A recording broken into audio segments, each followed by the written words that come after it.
Welcome to this Australian Community Futures Planning videocast on the state of Australia in 2020. ACFP is an independent, not-for-profit centre of excellence in national community futures planning, providing an organising framework that can enable any and all Australians to increase the chances of improving our entire quality of life, our society, environment, economy and our governance. At ACFP, we're working to bring Australians together to plan their own future as a nation. ACFP has been established to help Australians build a better Australia together. I'm Bronwyn Kelly, the founder of Australian Community Futures Planning, and this is the first of a series of videocasts in which I'll be taking viewers through a selection of the key findings of the research about the state of Australia in 2020 that has been set out in my book, By 2050. By 2050 is a book which, put simply, focuses on how Australians can work together efficiently within their democracy to leave a better world for our children and grandchildren. It has two main types of research. One strand of research is about the issues and challenges Australia is facing in 2020 and our current capacity and preparedness as a nation to deal with those challenges. The other strand of research is about how we can establish a new and efficient organising framework within our democracy to help us deal with these challenges. Firstly, by working together to imagine and describe the future we want. Secondly, by finding the best paths toward that future and setting them out in a clear plan. And thirdly, by setting up a reporting system that will enable us to influence governments more and check whether we are moving towards or away from our preferred future. This videocast is an introduction to the first strand of research, the research which collates the issues for Australia in 2020. It summarises 20 of the key issues that need to be solved by 2050 or sooner if we're to leave a better rather than a worse world for future generations.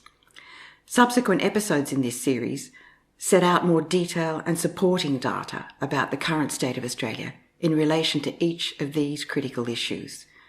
For supporting information, viewers can also visit the ACFP website at www.austcfp.com.au or read By 2050, which is available in Kindle and paperback at links provided on the ACFP website.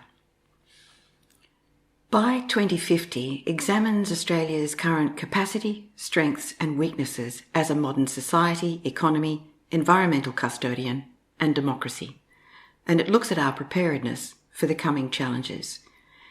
It assembles research across a wide variety of quality of life issues, referencing over 800 statistical data points and observations of researchers, journalists, historians, economists and policy commentators. Because it puts all this in one place, it functions as a consolidated issues paper for Australia, marking a point in time, the beginning of the 2020s. The findings are that we have strengths and have been fortunate as a nation up until recently, but we are now facing significant challenges.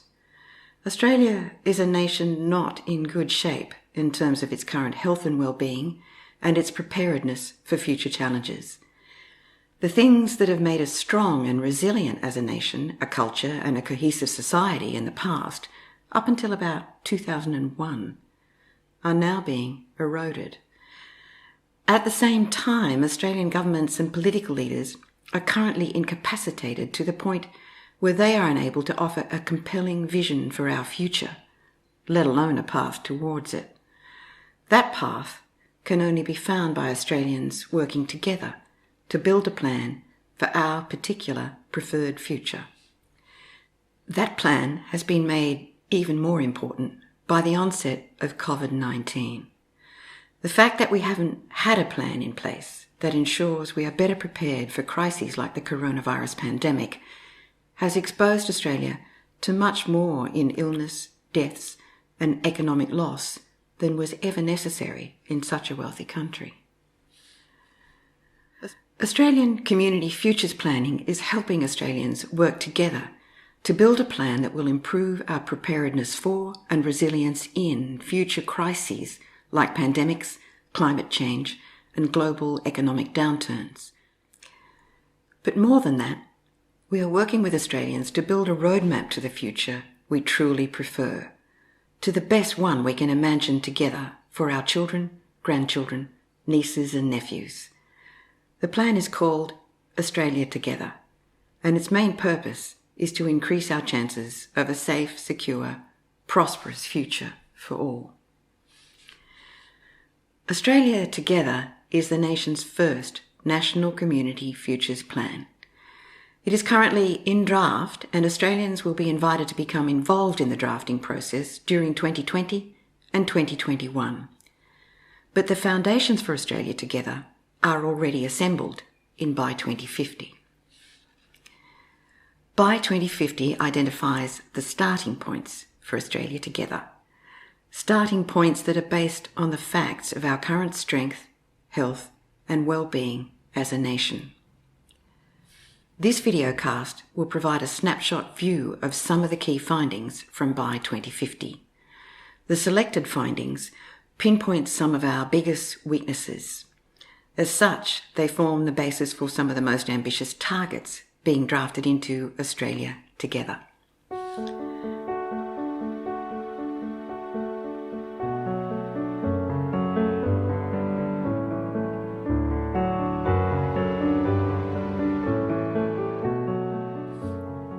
So what are some of our current strengths? Australia as a country and as a modern nation is favoured with some amazing natural advantages. We live in a democracy. We are among the wealthiest of developed nations, both in total GDP and in terms of wealth per head of population. We have massive natural resources and positive prospects for national income, as long as we use our natural resources wisely. We have extraordinary human capital because we have access to free school education and a universal healthcare system. We share no borders with other countries. We have some sense of a power of self-determination in that we govern ourselves and are not ruled by an external power. And finally, we are not at war on our soil.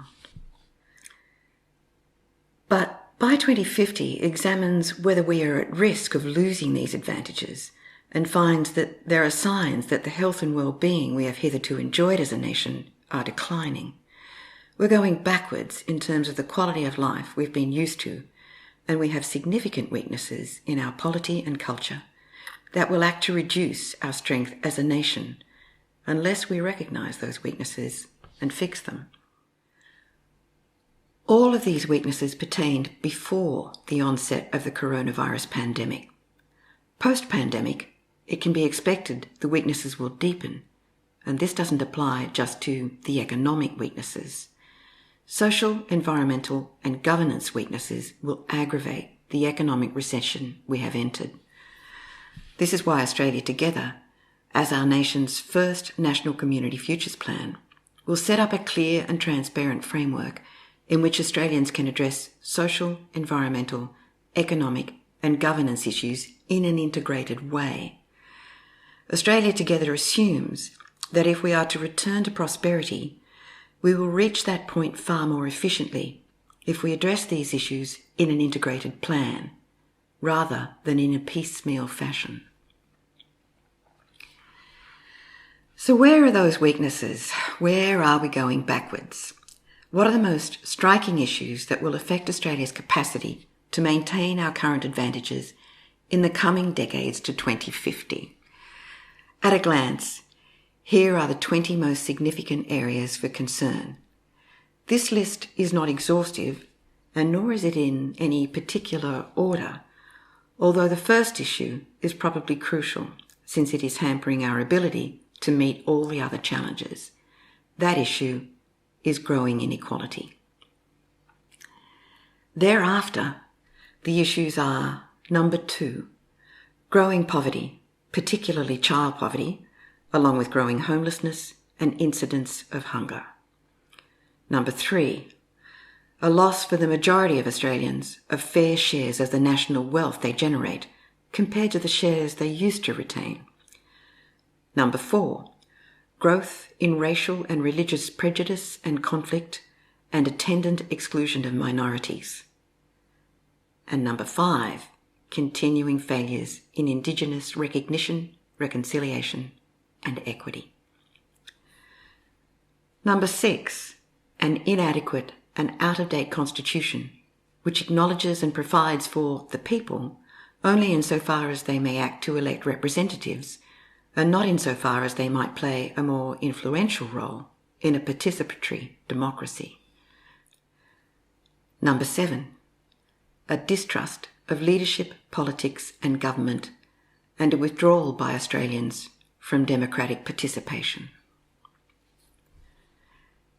8, a move towards authoritarianism, autocracy and loss of human rights, including rights to free speech, assembly, protest, privacy, personal information protection, open justice and freedom of the press. Number 9, a loss of openness, transparency and ethics in governance, particularly at the federal level, and a declining capacity to report and investigate both government and corporate corruption. 10, fractious rather than cooperative and sensible international relations. Number 11, a loss of ownership and returns to Australians from public assets and services. 12, serious environmental decline aggravated by a winding back of environmental protections and regulations. And 13, a massive failure on environmental policy, especially on climate change. 14, an economy that is going backwards in every measure in terms of growth and the structure and fair regulation of industries and services that produce that growth. 15, inertia in our polity, some major industries, corporations and banks, and to some extent among Australians themselves, in terms of a transition to a sustainable, decarbonised economy. 16, a partially dysfunctional and disproportionately influential corporate sector, particularly in mining and the conservative media. 17, serious increases in the rate of physical health conditions such as diabetes and obesity, increases in mental health, particularly depression and anxiety, and no discernible decline in the reported rates of domestic violence. 18, declining educational attainment, particularly at primary and secondary school levels, and a dismantling and defunding of tertiary education capacity and access, all of which is having significant adverse effects on our capacity to increase productivity. All this adds up to number 19, a demonstrable decline in our quality of life and loss of social cohesion over the last decade, and 20, declining well-being and happiness overall. As I have already said, this list isn't exhaustive, although it may be confronting for some. Having said that, there is a way to organise ourselves to deal with these issues efficiently and somewhat more efficiently than they might otherwise be dealt with if we rely simply on organising ourselves via activism, protest and positive involvement with our local communities. These forms of local organisation and activism are vital, but they are likely to be overwhelmed by things going on globally and in places of concentrated power at home. To rebalance that power arrangement a little more in favour of Australians at large, we need a new way of organising ourselves. One where we can learn how to plan together. This is not hard. any and all Australians can become involved in it, but it does require us to understand our issues and challenges more fully. Once we understand a little more about these issues and how they are actually affecting us, we are likely to be able to coordinate the best ideas for fixing them and for making Australia anew. We have this in our power, in our democracy, if we work together. By 2050 shows how. It sets out the techniques we can use in our democracy to build a better Australia together. The Australia we really want but have yet to specify. ACFP provides the forum that will enable Australians to do this. In subsequent episodes of this series, I'll provide some of the supporting detail on the challenging issues I've listed here to give viewers an insight into where we are starting from in 2020 as we plan our way towards a better future by 2050. We have a good idea of where we are starting from, and with the aid of an efficient democracy and some goodwill, we have it in our power to make the world anew. Thanks for watching this episode. For further episodes in this series on the state of Australia in 2020, visit ACFP at www.austcfp.com.au, or stay tuned for episode 2, which covers the first 5 of the 20 issues affecting Australia's chances of building a brighter future. Those issues are growing inequality, growing poverty and homelessness and hunger, loss of the fair go for all, growth in racial and religious conflict, and Indigenous recognition, reconciliation and equity. If you like this episode, please click like on the YouTube page and share the episode with your friends and subscribe to this channel.